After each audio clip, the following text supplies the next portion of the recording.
बिस्मिल्लाहिर्रहमानिर्रहीम। उम्मीद करता हूँ आप सब लोग खैरियत से होंगे। एक बहुत इंपॉर्टेंट क्वेश्चन प्रॉब्लम एक मल्टीपल रिग्रेशन की अगर आपको क्वेश्चन इस फॉर्मेट में आ जाए, जो कि पास पेपर में अगर आप देखें इकोनोमेट्रिक्स में ख़ास तौर पे, तो वो इस तरह गया हुआ है या मल्टीपल रिग्रेशन में, तो वो इस क्वेश्चन को लिखना कैसे है, इंटरप्रेट कैसे करना है, सोल्व कैसे करना है, ये मेथड आपको मैं समझाऊंगा इस शॉर्ट सी वीडियो में। तो जुड़े रहिए जी इस वीडियो के साथ। पहला कॉलम आपको y माइनस वाई बार का है, इसे स्मॉल y भी कहते हैं। ये गिवन हो, स्मॉल y गिवन हो या y minus y bar given हो, एक ही मतलब है। x1 माइनस x1 बार गिवन है या इसे स्मॉल x1 भी कहते हैं। इसी तरह x2 माइनस x2 बार गिवन है, इसे स्मॉल x2 भी कहते हैं। इधर भी y माइनस वाई बार, x1 माइनस x1 बार, x2 माइनस x2 बार, इनकी वैल्यूज़ गिवन है। अब आपने इन वैल्यूज़ को लिखना कैसे है। ये पहली वैल्यू 10 है, तो ये किन दो वैल्यूज़ के इंटरसेक्शन से आई है, y माइनस वाई बार और इधर भी y माइनस वाई बार। ठीक है जी, इसे स्मॉल y कहते हैं, ये भी स्मॉल y। तो y और y को मल्टीप्लाई किया, y स्क्वायर हो गया, तो समेशन y स्क्वायर 10 है। इसे बोलेंगे समेशन x1y। ये देखें, ये 15 है।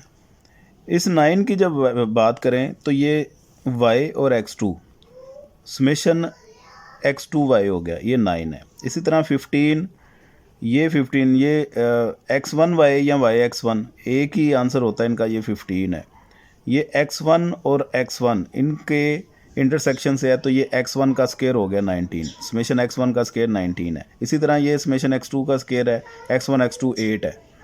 ठीक है जी, तो इन वैल्यूज़ को आपने इस फॉर्मेट में लिख लेना है। ये वैल्यूज़ आ गई तो आगे आपके पास बीटा 1 बीटा 2 निकालना कोई मुश्किल नहीं है। बीटा 1 का ये फार्मूला हमारे पास, summation x1 y summation x2 square minus summation x2 y summation x1 x2, small values में सारा,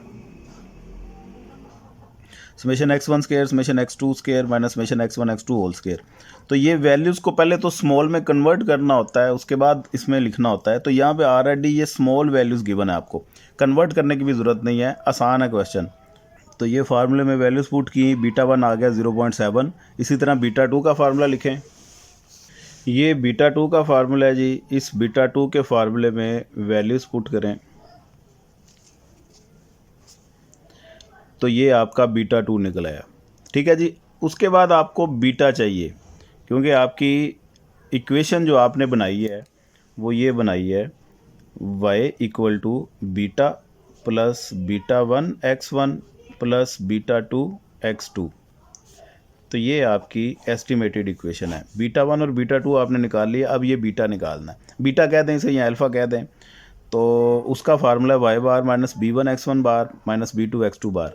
ये आपका उस वक्त निकल आएगा जब आपको क्वेश्चन में n गिवन हो। अब n आप फ़र्ज़ कर लें कि इक्वल 10, तो n इक्वल 10 है, तो उस हिसाब से फिर आपको ये निकल आएंगी चीज़ें।